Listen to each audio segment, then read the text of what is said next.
Sveiki, Tomas iš MDS terasų profesionalai. Turim tokį rudeninį aptarimą.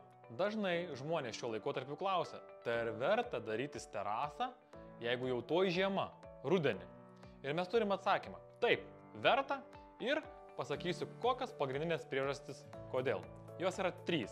Pirmoji, šiuo laikotarpiu tikrai rasite gerą meistrą, kuris bus neužsiėmęs ir jums galės padaryti terasą su puikiu išpildymu. Antra, jūs mokėsite už medžiagas dažniausiai iki 20% pigiau nei pavasarį. Ir trečia, statybos jau tokia sfera.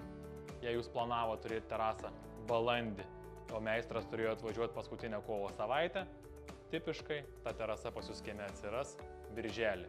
Būna žinoma išimčių, laikų, bet dažniausiai statybos vėluoja.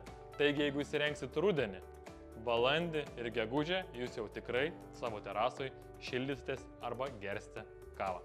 Taigi, tokie patarimai rudeniui.